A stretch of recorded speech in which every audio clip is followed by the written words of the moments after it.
La primera informació que tenim de la parròquia de Sant Bartomeu de Ferreries és el document del rei Jaume II, anomenat El Pariatge, del 1301.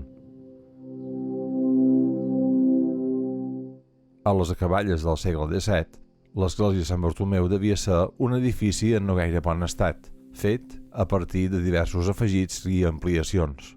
L'any 1695 s'elegeix un nou emplaçament per edificar la nova església, més alterós que el nou de l'antiga, de la qual no en queden restes. És l'emplaçament on s'aixeca l'església actual, que comença a construir-se en els últims anys del segle XVII.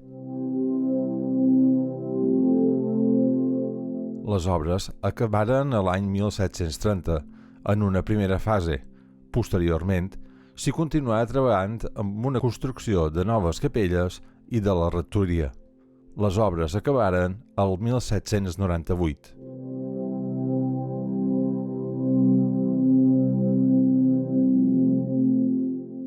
Fa 50 anys, Ferreries era un poble agrícola en què la gent vivia de l'agricultura, però després passó el motiu perquè als anys 50 molta gent de Ferreries se veu obligada a migrar.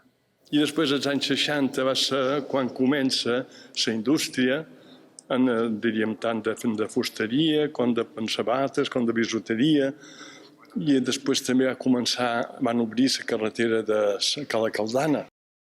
I tot això va donar vivenda i treball fora del camp. Aquest poble era un poble molt religiós i per això el senyor Guillem Coll, que era el rector d'aquí, és el qui va tenir i va comunicar a la gent la idea que la gent se'ls hi va agradar. Una idea de fer una església on sí que van tots, sobretot quan les celebracions úniques, perquè cada diumenge podien escollir cada una altra missa, però Pasco i tota Setmana Santa i moltes altres festes d'aquestes úniques no hi cabia tothom. Llavors es ve el senyor Poncio. Poncio Pons, aquest sí que, diríem, comença. I fa els planos, inclús veres de la comissió diocesana, revisar tot aquests planos, i llavors és quan comença a imposen la primera pedra. A mitjan del segle XX, el poble de Ferreries anà cresquent cap al torrent de Son Granot, fet que provocà una desubicació de l'església parroquial de Sant Bartomeu. L'església de Santa Maria, per al poble, va suposar, sobretot, una ampliació de la parròquia, físicament, com un nou local, no? I també aquest nou local de l'església va sortir del casc antic i es va inserir, diguem, a la zona on el poble urbanísticament anava creixent. I, per tant, va ocupar un lloc com a més cèntric, no? A part de que també un espai gran i ample, no solament per als actes religiosos, sinó també per altres actes que també s'hi podien fer en aquest nou local. Jo crec que va ser encertada per la qüestió d'espai físic, que realment l'església de Sant Bartomeu té cabuda per unes 200 persones, més o manco, i aquí n'hi caben més de 500, no? I, clar, per certs actes més concorreguts resultava allà insuficient. Per tant, en aquest sentit, va ser ben encertat.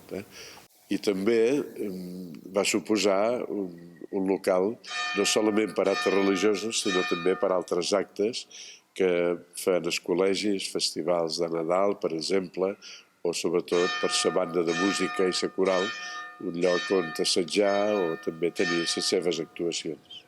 El Col·legi de Sant Francesc, en un principi, no estava pensat com per fer-se en aquest complex parroquial, però providencialment, podríem dir, va resultar així per el fet que l'any 1970 es havia de decidir la nova llei d'EGB, Villar-Palassit, es havia de decidir si les franciscanes continuaven en la seva escola o es havien de tancar i prou, no?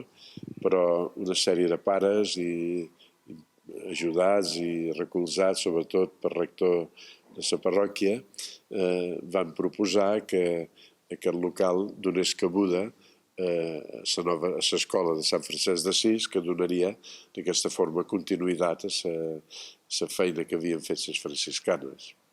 Per celebrar aquest cinquantenari van sortir moltes idees, però un parell de coses ja s'han fet.